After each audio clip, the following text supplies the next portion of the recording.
Jonas, chapitre 1. La parole de l'Éternel fut adressée à Jonas, fils d'Amittai, en ces mots. Lève-toi, va à Ninive, la grande ville, et crie contre elle, car sa méchanceté est montée jusqu'à moi. Et Jonas se leva pour s'enfuir à Tarsis, loin de la face de l'Éternel. Il descendit à Jaffo, et il trouva un navire qui allait à Tarsis.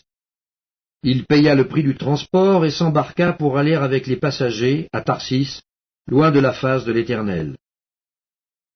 Mais l'Éternel fit souffler sur la mer un vent impétueux, et il s'éleva sur la mer une grande tempête. Le navire menaçait de faire naufrage. Les mariniers eurent peur, ils implorèrent chacun leur Dieu, et ils jetèrent dans la mer les objets qui étaient sur le navire, afin de se le rendre plus léger. Jonas descendit au fond du navire, se coucha, et s'endormit profondément. Le pilote s'approcha de lui et lui dit, « Pourquoi dors-tu? Lève-toi, invoque ton Dieu. Peut-être voudra-t-il penser à nous, et nous ne périrons pas. » Et ils se dirent l'un à l'autre, « Venez, et tirons au sort pour savoir qui nous attire ce malheur. » Ils tirèrent au sort, et le sort tomba sur Jonas. Alors ils lui dirent, « Dis-nous qui nous attire ce malheur. Quelles sont tes affaires, et d'où viens-tu? Quel est ton pays, et de quel peuple es-tu? » Il leur répondit, « Je suis Hébreu, et je crains l'Éternel, le Dieu des cieux, qui a fait la mer et la terre. » Ces hommes eurent une grande frayeur, et ils lui dirent, « Pourquoi as-tu fait cela? » Car ces hommes savaient qu'ils fuyaient loin de la face de l'Éternel, parce qu'il le leur avait déclaré. Ils lui dirent, « Que te ferons-nous pour que la mer se calme envers nous? » Car la mer était de plus en plus orageuse.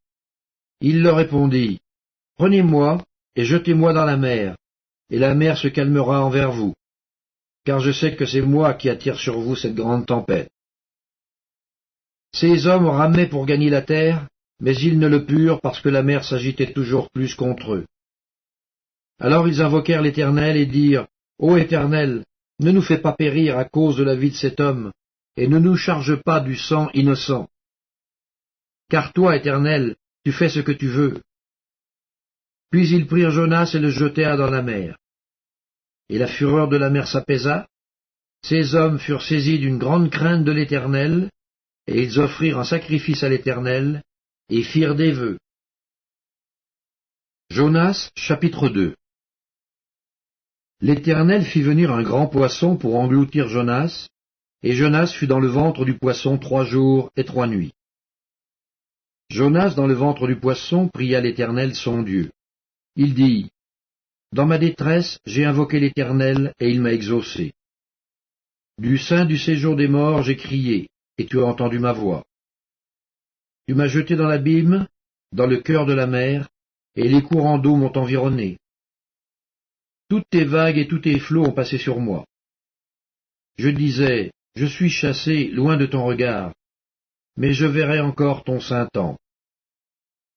Les eaux m'ont couvert jusqu'à m'ôter la vie, l'abîme m'a enveloppé, les roseaux ont entouré ma tête, je suis descendu jusqu'aux racines des montagnes, les barres de la terre m'enfermaient pour toujours.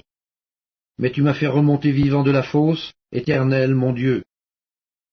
Quand mon âme était abattue au-dedans de moi, je me suis souvenu de l'Éternel, et ma prière est parvenue jusqu'à toi, dans ton saint temple. Ceux qui s'attachent à de vaines idoles éloignent d'eux la miséricorde. Pour moi, je t'offrirai des sacrifices avec un cri d'action de grâce. J'accomplirai les vœux que j'ai faits, le salut vient de l'Éternel. L'Éternel parla au poisson, et le poisson vomit Jonas sur la terre. Jonas, chapitre 3. La parole de l'Éternel fut adressée à Jonas une seconde fois en ces mots. Lève-toi, va à Ninive, la grande ville, et proclame-y la publication que je t'ordonne. Et Jonas se leva, et alla à Ninive selon la parole de l'Éternel. Or Ninive était une très grande ville, de 3 jours de marche. Jonas fut d'abord dans la ville une journée de marche. Il criait et disait, « Encore 40 jours, et Ninive est détruite. » les gens de Ninive crurent à Dieu, ils publièrent un jeûne et se revêtirent de sacs, depuis les plus grands jusqu'aux plus petits. La chose parvint au roi de Ninive, il se leva de son trône, ôta son manteau, se couvrit d'un sac et s'assit sur la cendre. Et il fit faire dans Ninive cette publication, par ordre du roi et de ses grands. Que les hommes et les bêtes, les bœufs et les brebis, ne goûtent de rien, point, et ne boivent point d'eau. Que les hommes et les bêtes soient couverts de sacs, qu'ils crient à Dieu avec force, et qu'ils reviennent tous de leur mauvaise voie et des actes de violence dont leurs mains sont coupables. Qui sait si Dieu ne reviendra pas et ne se repentira pas, et s'il ne renoncera pas à son ardente colère, en sorte que nous ne périssions point. Dieu vit qu'ils agissaient ainsi et qu'ils revenaient de leur mauvaise voie. Alors Dieu se repentit du mal qu'il avait résolu de leur faire, et il ne le fit pas. Jonas, chapitre 4. Cela déplut fort à Jonas, et il fut irrité. Il implora l'Éternel, et il dit, « Ah, Éternel, n'est-ce pas ce que je disais quand j'étais encore dans mon pays? Fais prévenir en fuyant à Tarsis. Car je savais que tu es un Dieu compatissant et miséricordieux, lent à la colère et riche en bonté, et qui te repent du mal. Maintenant, Éternel, prends-moi donc la vie, car la mort m'est préférable à la vie. » L'Éternel répondit, « Fais-tu bien de t'irriter ?» Et Jonas sortit de la ville et s'assit à l'orient de la ville. Là, il se fit une cabane et s'y tint à l'ombre, jusqu'à ce qu'il vît ce qui arriverait dans la ville. L'Éternel Dieu fit croître un ricin qui s'éleva au-dessus de Jonas pour donner de l'ombre sur sa tête et pour lui ôter son irritation. Jonas éprouva une grande joie à cause de ce ricin. Mais le lendemain, à l'aurore, Dieu fit venir un ver qui piqua le ricin, et le ricin sécha. Au lever du soleil, Dieu fit souffler un vent chaud d'Orient, et le soleil frappa sur la tête de Jonas, au point qu'il tomba en défaillance. Il demanda la mort et dit, « Parle à la vie. » Dieu dit à Jonas, « Fais-tu bien de t'irriter à cause du ricin ?»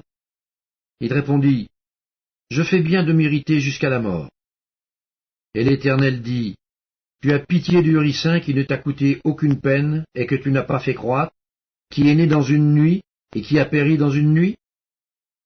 Et moi, je n'aurai pas pitié de Ninive, la grande ville, dans laquelle se trouvent plus de 120 000 hommes qui ne savent pas distinguer leur droite de leur gauche, et des animaux en grand nombre. »